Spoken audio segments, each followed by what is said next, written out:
What's going on, everyone? So when Victor Wembanyama speaks on his potential upside, he says, I don't think I've had one game where I've applied everything. And I love this, right? Because Victor Wembanyama was so great right out the gate for the San Antonio Spurs. He definitely is going to be one of, if not the best player in the league in next 3 years, probably tops. May even be sooner than that, right? I mean, he's already the best defensive player in the league. I think he should have won Defensive Player of the Year last year. I think it doesn't matter whether he's a rookie or not. Whoever the best defensive player is, that's who should win the award, right? But nonetheless, he didn't win it. He's probably winning it this year as long as he plays the 65 games minimum, which I believe he will. Then he'll be the best defense player in the league. And then offensively, I do think that there is other levels that he can unlock. Right? He is going into his second year. I do think you're going to see just the natural progression from year one to year two. I think you're going to have the just level from the Olympics, him going on a deep run, playing, the Avengers in the gold medal game, getting experience, getting just reps and stuff in, and then jumping into the NBA season. I do see him, particularly alongside Chris Paul, just having so much easier of a time. Chris Paul is going to make things incredibly simple, incredibly easy for Victor. You saw last season, there were several times where Victor would be times even wide open, and he's your best player. He's on the court, and nobody would find him, or he'd get established position, and he'd have a mismatch or something, and guys would just completely look him the other way because they didn't have a true playmaker.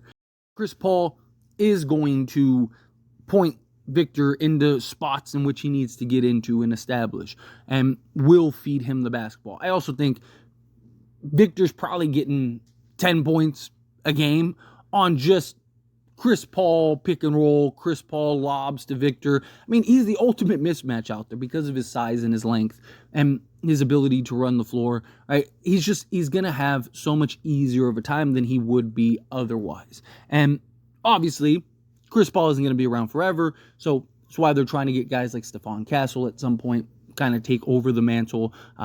Even Trey Jones, can he kind of take some strides as a playmaker, kind of see the floor differently with the help of Chris Paul? We've seen what Chris Paul can do to various players. I mean, even guys like SGA, kind of the growth and strides that he's gotten. And now SGA is a top 5, top 10 player in the league, somewhere in that range. So not saying that Stephon Castle will necessarily be that, but just having Chris Paul as a mentor, having Chris Paul as a guy that can point things out and really instruct him and help him see the floor in ways that never really even thought. Chris Paul is one of the greatest point guards ever. He's one of the greatest basketball minds ever. And playing alongside a guy like Victor, who is special, right? He is an alien. And Victor, I do think, is really greatly going to benefit. And I'm really curious to see what kind of strides he takes. I wouldn't be shocked if Victor is a 27 to 30 point a game guy this season. I mean, he was 20 last year. Chris Paul, I think, is going to get him at least an extra 3 to 4 buckets a game that he wasn't getting last season. Right? Obviously, it's going to come down to Victor's efficiency. Victor does take quite a bit of threes, so there is also the, how efficient can he be from three-point range, even from the mid-range, just run and pick and pop actions, things like that.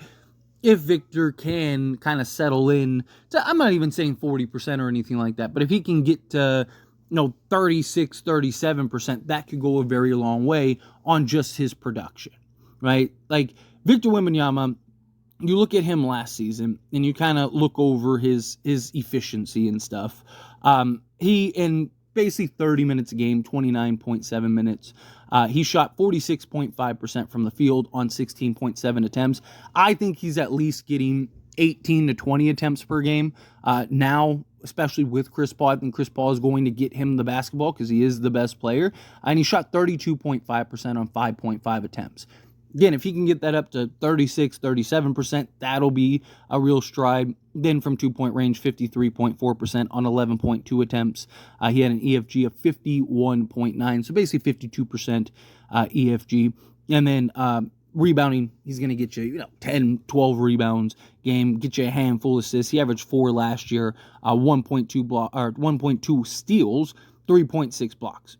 Right? Like, that is absolutely incredible for a first-year player. And then also just averaged just shy of 22 points a game. He's 21.4 as far as that goes, right? And then you look at his per 36, he's averaging roughly 26.1 points, 4.2 blocks, which is unbelievable, 1.5 steals, 5 assists, as well as 13 rebounds, and then on 6.6 3-point attempts per game, and then field goal attempts, 19.7 total. So again, this is just projections based on the numbers that for the amount of minutes that he did play.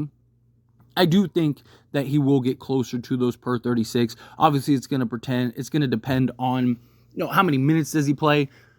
Last season, you saw Pop really try to wing Victor in, which is fine. It's understandable. He's a rookie. He's trying to learn the pace and the physicality and positioning at an NBA level. It's very different. I mean, even whether college or overseas or wherever, it doesn't matter where you play. The NBA is a completely different beast, completely different animal. And so Victor coming in, you saw times where, Pop would only play him like 19 minutes. And you're like, why is he only playing 19 minutes? But you saw as the season progressed, his minutes started going up. All of a sudden, he had games where he's playing 40 minutes, right? Like, that is because Pop wanted to kind of slowly wean him in. If he was half decent, he was going to be rookie of the year, so there was no concerns in that regard. It was just making sure that he could be as effective and efficient as possible, kind of learn and gain the advantages of the game. And you saw his production get better as the season progressed. You saw him closing, hitting shots, and going toe-to-toe with some of the league's best. And I just think that's only going to continue. And I think this season you're going to see a little bit more of him unleashed, right? I think you'll see him be able to just be kind of a force out there, just go play. I think Chris Paul being kind of an extension of Greg Popovich and being able to run the offense and put Wemby in the right spots, I again think is going to go a long way. But I also think just Victor, just through his natural growth, right? He's hardworking, he's motivated. He even talked about that in recent interviews as well, about just the work ethic and some of the stars' work ethic, and he wants to kind of be an example. And this is a guy that seems to have the right attitude, seems to have the right work ethic. This is a guy that has the potential to be an all-time great. If he stays on the trajectory he's going, right, he will be. Now, where is that? Will he be the greatest player ever? I don't know. Does he have the tools and intangibles and the possibility and potential? Absolutely. This guy is unlike anything we've ever seen before, right? I'm not going to put a ceiling on a guy like Victor Wembanyama, especially when we have nobody to ever really compare to him. So it does. He may already arguably be the greatest defensive player we've ever seen because of the ground he covers. It's not just him blocking shots. It's not just him getting steals. It's the way he impacts the floor. It's how much ground he can cover from point A to B. Right? His ability to close out on the perimeter, affect shots, and if you get a dump pass into the paint, he's long enough, quick enough, and agile enough to get back and still affect the shot. I don't think I've ever seen a time where players will be driving to the rim and Victor just being in the area will cause players to pull it back out. I'm saying, like, his back is completely turned, but just the threat of him turning around, and because he has such a long wingspan, even if he's on the other side of the rim, can still go block your shot, right? Like we haven't seen anything like that. That's insane. Usually guys are going right at him, going at the chest. And he's just so long and lengthy that it's like good luck shooting over the top. So defensively, definitely, I think it would be a very safe bet. Offensively, he's got to start learning that feel, which, again, he was a rookie, coming off a rookie year, which he was spectacular. But now it's starting to get into the real understanding, the real grasp of the game. Right? Last year, he's playing on real, just raw talent, doesn't have a real playmaker, doesn't have some of the tools that other teams have to kind of put him in the best position possible, and he still was unbelievably spectacular. Imagine what happens when he really starts to understand the game, starts to see the things on the floor to where he can take advantage and really utilize his strengths. Wait till he starts to really get into his grown man body and really gets that feel and grasp just for the game and every facet. Right? You see, guys, even the greatest players ever, all took a few years to really, really kind of take those strides. No, you have guys that have been great out the gate, absolutely fantastic. You even think guys like LeBron and Jordan, right? Like, absolutely spectacular right out the gate.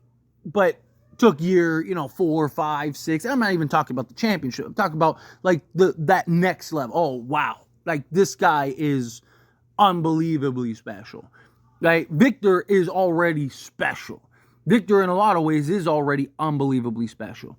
Once he really gets and understands the game at an NBA level, and it's not just pure raw talent, which is unbelievable, watch out. This guy is going to be unfair. This dude's already a walking cheat code. Just wait till he really starts to learn how to utilize all his strengths. Like you said, I have yet to have a game where I've put it all together. Wait till he figures out how to put it all together, game in and game out, night in and night out. Good luck. But anyway, as always, this is a discussion, and I pass a question on you. Let me know your thoughts and opinions down in the comments below. What do you think? How do you feel? What are your thoughts? Do you agree with my points? Disagree with my points? Do you think that, Wemby, as soon as he unlocks and figures out how to put all that stuff together, he's running away with the league? Again, how you feel, whatever your thoughts are, I'd love to hear it. So let me know down in the comments below. That being said, if you haven't liked this video, hit that like button. Helps me a lot. Lets me enjoy these types of videos, and I truly appreciate it. Not subscribe to the channel, hit that subscribe button. Turn on the bell notifications. Appreciate y'all. See you in the next one. Thank you.